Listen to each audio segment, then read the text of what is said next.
Hello. Well, we are at the National Museum of Anthropology and History, one of the most important museums in the world due to the collection it houses of ancient Mexican cultures. The history of the National Museum of Anthropology and History dates back to the 19th century. The first museum was located in downtown Mexico City on Moneda Street. In that first museum, the initial artifacts were housed, but as space became insufficient, the collection was moved to another location during the 19th century. This place was called the Chapo Museum. The second place where the artifacts were located was Chapultepec Castle. Subsequently, in 1960, the planning and construction of the National Museum of Anthropology and History began. The idea behind this museum is to showcase and preserve the richness of cultures, traditions, and languages in our country. Yes, let's start again. Welcome to the National Museum of Anthropology and History. This museum is one of the most important in the world because it houses a collection of highly valuable pre-Hispanic artifacts. Today, we will explore some of the halls where we can discover and understand the significance of all the cultures of Mexico, as well as explore the archaeological works carried out until now. Mexico is a country with a rich history, and this museum aims to present a part of our culture, traditions, and languages. We will begin here in the central courtyard. The collection we will see next was built starting in 1960 and completed in 1965.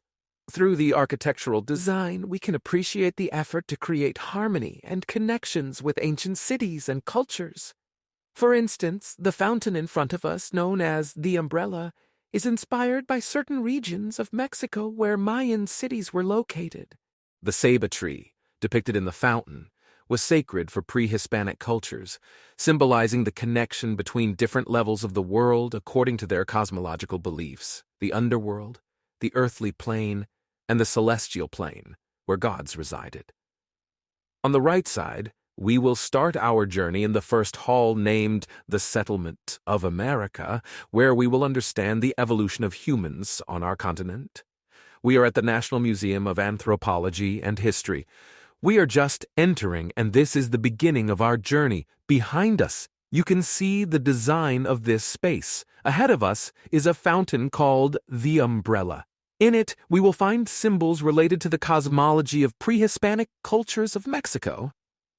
The National Museum of Anthropology and History is one of the most important museums in the world, as it holds one of the largest archaeological collections gathered over the past centuries in Mexico. Among the represented cultures are the Teotihuacan, Mexica, and cultures of Oaxaca and the Maya. Today, we will visit these halls to learn more about Mexico's history.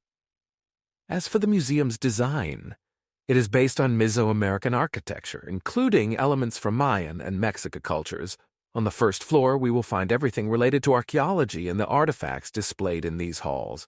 On the second floor, we will see the Anthropology section, with information about traditions, languages, and culture. Everything will be explained clearly and sequentially for better understanding. It's worth mentioning that the National Museum of Anthropology and History was designed by architects Pedro Ramirez Vázquez, Rafael Mijares, and Jorge Campuzano. Before its construction, the artifacts were kept in the National Museum, located in downtown Mexico City. However, due to increasing excavations and archaeological discoveries, it became necessary to create a new space to accommodate the growing collection. Thus, in 1960, the construction of the modern National Museum of Anthropology and History began, and it was opened on September 17, 1964.